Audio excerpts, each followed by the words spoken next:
A Christmas Carol by Charles Dickens. Stave 1, Part 5.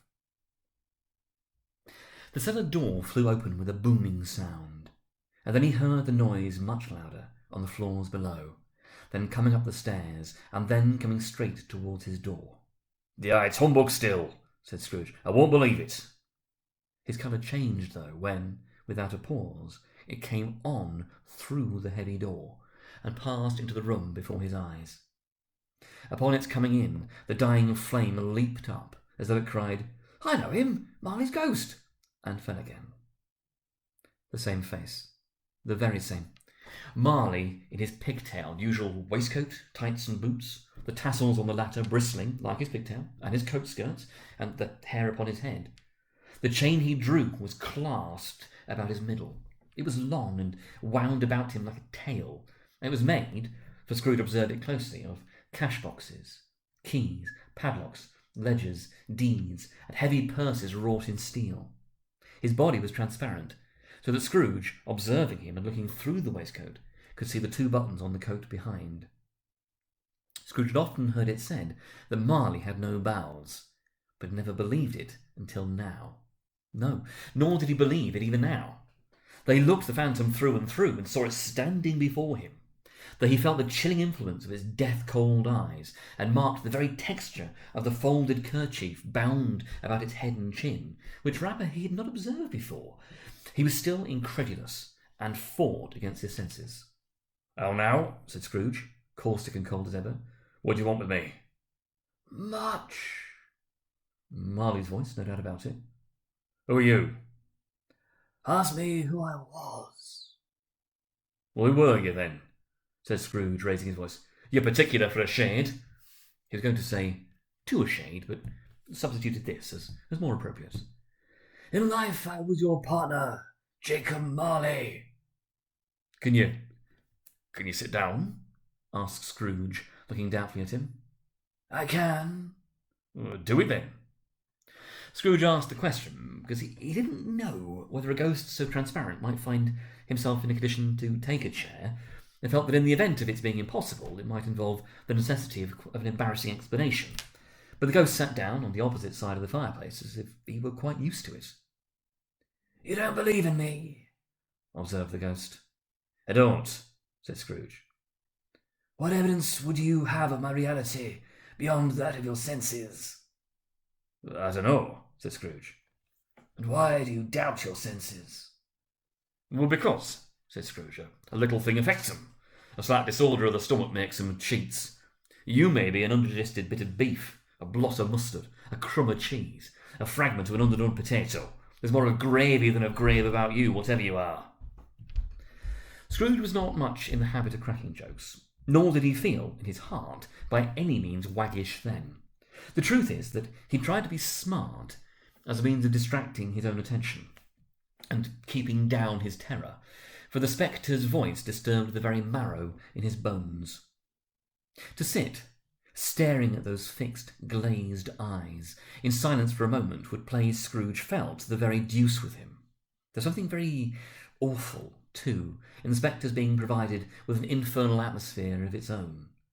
Scrooge couldn't feel it himself, but this was clearly the case, for though the ghost sat perfectly motionless, its hair and skirts and tassels were still agitated as by the hot vapour from an oven.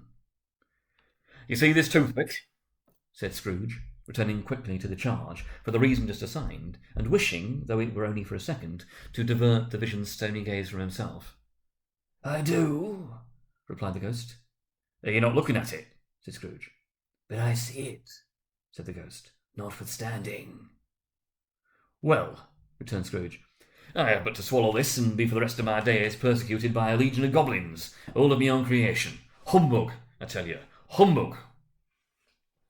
At this the spirit raised a frightful cry, and shook its chain with such a dismal and appalling noise that Scrooge held on tight to his chair to save himself from falling in a swoon. But how much greater was his horror when the phantom, taking off the bandage round its head as if it were too warm to wear indoors, its lower jaw dropped down upon its breast. Scrooge fell upon his knees and clasped his hands before his face. "Mercy," he said. "Dreadful apparition, why do you trouble me?" "Man of the worldly mind," replied the ghost, "do you believe in me or not?" "I do," said Scrooge. "I must. But why do spirits walk the earth, and why do they come to me?" "It is required of every man," the ghost returned, "that the spirit within him should walk abroad among his fellow men, and travel far and wide. And if that spirit goes not forth in life, it is condemned to do so after death. It is doomed to wander through the world, oh, woe is me, and witness what it cannot share, but might have shared on earth, and turned to happiness." Again the spectre raised a cry, and shook its chain, and wrung its shadowy hands. "You're fettered," said Scrooge, trembling. "Tell me why." "I wear the chain I forged in life," replied the ghost. "I made it link by link and yard by yard. I girded it on of my own free will, and of my own free will I wore it.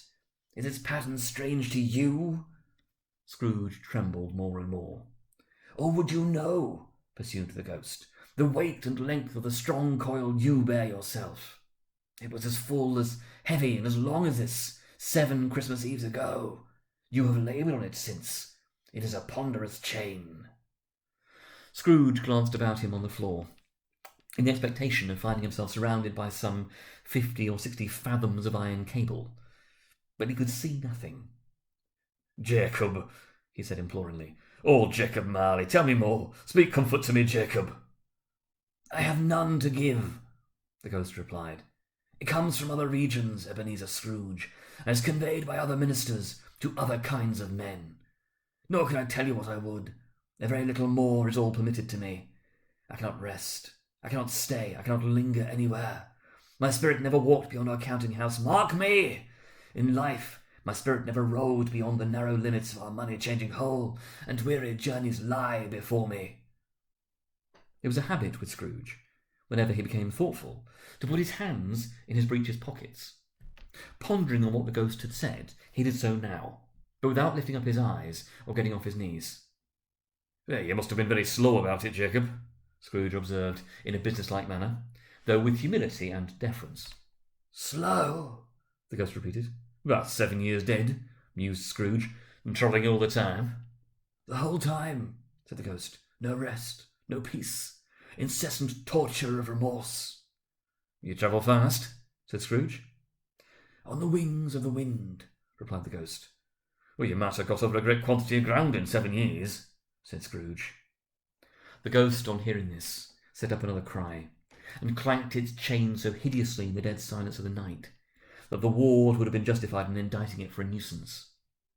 "Oh, captive, bound and double-ironed," cried the phantom, "not to know that ages of incessant labour by immortal creatures for this earth must pass into eternity before the good of which it is susceptible is all developed. Not to know that any Christian spirit working kindly in its little sphere, whatever it may be, will find its mortal life too short for its vast means of usefulness. Not to know that no space of regret can make amends for one's life's opportunity missed and misused. Yet such was I. Oh, such was I." "But you were always a good man of business, Jacob," faltered Scrooge, who now began to apply this to himself. "Business!" cried the ghost, wringing its hands again. "Mankind was my business. The common welfare was my business.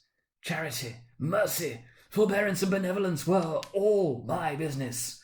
The dealings of my trade were but a drop of water in the comprehensive ocean of my business." It held up its chain at arm's length, as if that were the cause of all its unavailing grief, and flung it heavily upon the ground again. "At this time of the rolling year," the spectre said, "I suffer most. Why did I walk through crowds of fellow beings with my eyes turned down, and never raise them to that blessed star which led the wise men to a poor abode? Were there no poor homes to which its light would have conducted me?" Scrooge was very much dismayed to hear the spectre going on at this rate, and began to quake exceedingly. "Hear me!" cried the ghost. "My time is nearly gone." "I will," said Scrooge, "but don't be hard upon me. Don't be flary, Jacob, pray." "How it is that I appear before you in a shape that you can see, I may not tell. I have sat invisible beside you many and many a day." It was not An agreeable idea. Scrooge shivered and wiped the perspiration from his brow. That is no light part of my penance, pursued the ghost. I am here tonight to warn you that you have yet a chance and hope of escaping my fate. A chance and hope of my procuring Ebenezer. Oh, you're always a good friend to me, said Scrooge, thank you. You will be haunted, resumed the ghost, by 3 spirits. Scrooge's countenance fell almost as low as the ghost's had done. Is that the chance and the hope you mentioned, Jacob? He demanded, in a faltering voice. It is. I think I'd rather not, said Scrooge. Without their visits, said the ghost, you cannot hope to shun the path I tread. Expect the first tomorrow, when the bell tolls 1. Couldn't I take 'em all at once and have it over, Jacob? Hinted Scrooge. Expect the second on the next night at the same hour, the third upon the next night, when the last stroke of 12 has ceased to vibrate. Look to see me no more, and look that, for your own sake, you remember what has passed between us. When it had said these words, the spectre took its wrapper from the table and bound it round its head as before. Scrooge knew this by the smart sound its teeth made when the jaws were brought together by the bandage. He ventured to raise his eyes again, and found his supernatural visitor confronting him in an erect attitude with its chain wound over and about its arm. The apparition walked backward from him, and at every step it took, the window raised itself a little, so that when the spectre reached it, it was wide open.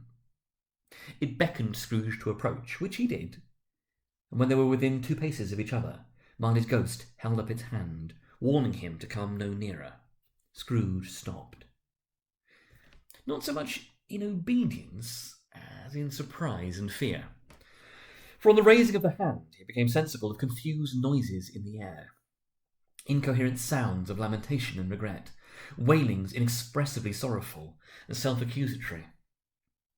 The spectre, after listening for a moment, joined in the mournful dirge and floated out upon the bleak, dark night. Scrooge followed to the window, desperate in his curiosity. He looked out. The air was filled with phantoms, wandering hither and thither in restless haste, and moaning as they went. Every one of them wore chains like Marley's ghost. Some few, they might be guilty governments, were linked together. None were free. Many had been personally known to Scrooge in their lives. He had been quite familiar with one old ghost in a white waistcoat, with a monstrous iron safe attached to his ankle, who cried piteously at being unable to assist a wretched woman with an infant whom it saw below upon a doorstep. The misery with them all was, clearly, that they sought to interfere, for good, in human matters, and had lost the power forever. Whether these creatures faded into mist, or mist enshrouded them, he couldn't tell. But they and their spirit voices faded together, and the night became as it had been when he walked home. Scrooge closed the window, and examined the door by which the ghost had entered. It was double-locked, as he had locked it with his own hands, and the bolts were undisturbed. He tried to say, "Humbug," but stopped at the first syllable. And being, from the emotion he had undergone, or the fatigues of the day, or his glimpse of the invisible world, or the dull conversation of the ghost, or the lateness of the hour, much in need of repose, went straight to bed, without undressing, and fell asleep upon the instant.